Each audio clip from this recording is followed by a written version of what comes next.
Cool. So, hello, my name is Mitchell Shin. I am in Ms. Mazda's third period. And this is actually a really nerve-wracking presentation for me. Ironic, isn't it? Anyway, the presentation. Most people would rather fail their presentation than present it. That was taken from a quote that I revised, and it's, people would rather be the one in the coffin than the one giving the eulogy. I found that really interesting that people would rather stare death in the face than speak in front of, well in my case, 250 students for about 10 minutes.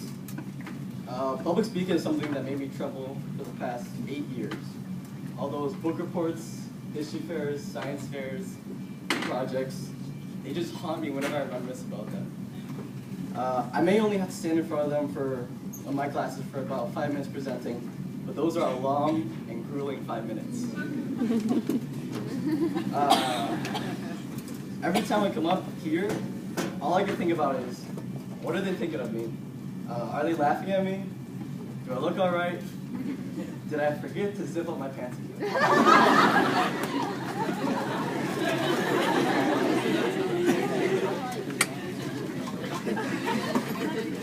There was this one incident I had last year that frustrates me every time I think about it.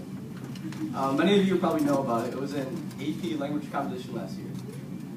It was the beginning of junior year when we had to write a book report on a book we read over the summer for a language competition class. It was summertime, so like all kids, no one wanted to do it.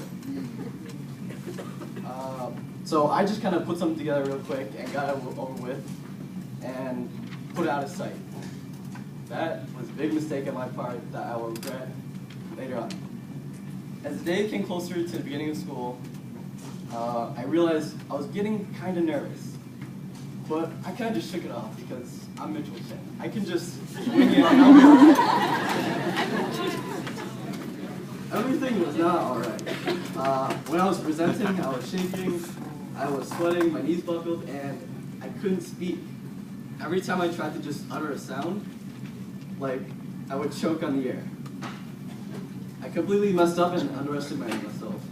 I couldn't make eye contact with anyone for the rest of the day, and I was doing the walk of shame throughout the school. This was just the beginning of the year. Think, I had to spend 9 more months with these people, and they would look at me every time I come up here and think, oh, it's this kid again. So that brought me to my other question. Why does public speaking scare me? Next slide, please. So I did some research and found some things. My scouses revealed to me that people fear public speaking because they fear being rejected by their peers. I can see that happening since I experience that every time I come up here. Being rejected by a person's peers means that they're all alone or they're isolated from everyone else. And that is a lot scarier than it sounds. In my psychology class, we recently talked about this one thing called the panopticon. This is what it looks like from the inside, and it's basically a giant cylinder-like building, and in the middle of it, it has just one main tower and a bunch of other cells surrounding it. In those cells hold the inmates, and in the tower hold the guards. So the guards can see the prisoners, but the prisoners cannot see the guards. This prison just isolates these people from everyone and everything. All the prisoners know is a tower, all they see is a tower. Isolation is a severely harmful punishment that affects people psychologically. It is probably worse than physical punishment, so I can see why being rejected is such a fearful thing. Next slide. That goes hand in hand with what Mary Lamia said about embarrassment. Embarrassment is a self-conscious emotion that tells people how to act according to the social standards. When people become embarrassed, we realize we're breaking their social standards. When we become embarrassed, we're the odd man or woman out. No one feels comfortable after just pointed out they read at a 2nd grade level when they should be at a 12th grade level. No one feels comfortable after they just peed their pants in front of their classmates. And no one is satisfied with giving a presentation, stumbling on their words, and receiving a C when they could have gotten an A, because those are not the social norms. People expect each other to do what everyone else does. We should be just as educated as our neighbors to our left and our right. We should know how to control our bladder. We should know how to talk. Those are just the basic rules of life. But sometimes people make mistakes, and we're indirectly punished for them with the stares and the laughter we get from the background. Here we really see how isolation is harmful. And in the picture, we see how these social standards are not set in stone. No one wrote them down, people just know them. That's why this cartoon has a man saying, "Does anyone know where we keep the unwritten rules?" And then people just blindly follow these rules, and sometimes they can end up in a bad situation. That's where this sheep picture comes from. Follow the herd too closely, and you will end up in a heap of sheep.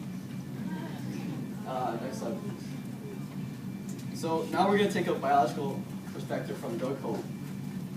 We see the amygdala. It tells us what we should be scared of. The hippocampus then takes this information and processes it,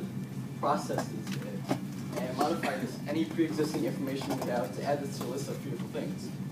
So the first time we see a 5-mile-high tornado going at 100 mile per hour wind speeds, we're going to freak out, because that thing could kill us. Then the next time we feel just a slight gust of wind, we're going to start to feel paranoid, and we're going to start to panic. That is the amygdala at work. If we can relate this to the fear of public speaking, the amygdala will tell us to be fearful of a large crowd, like this, because there's a chance that I or any of you could be isolated from everyone else. Thus, we would feel like we would have to, thus we would want to avoid this. But avoiding it is not the best thing ever, because Sham Newman said that we should not avoid our fears, for if we do, then we're just reinforcing the notion that our fear is stronger than we are. Just spotlight just to show how isolated people can feel with everyone else looking down at them. So according to Newman's words, we would have to attack our fear head on. However, that is a lot easier said than done. There is no easy way of solving this epidemic. There is, in fact, no solution to it. There's only ways to alleviating the pain associated with it. That main method I found throughout my research was simply to practice, practice, practice. You better bet I practiced for this. There was an upside to my story I mentioned earlier. Near the end of my junior year, my teacher gave us our final assignment. Write and present a poem that you feel passionate about. Right then and there, my heart sank. I lost feeling in my legs and my arms wouldn't stop moving. All I could think of was I would be ending the year just how I started, an unconfident coward. But I couldn't let that happen. What would all the girls think of me? Hence, I made a poem and I practiced it until I could tell you what the 204th letter was. It was a T. During the presentation day, I was tense. I was freaking out. I kept reliving the moment of the beginning of the junior year all over my head.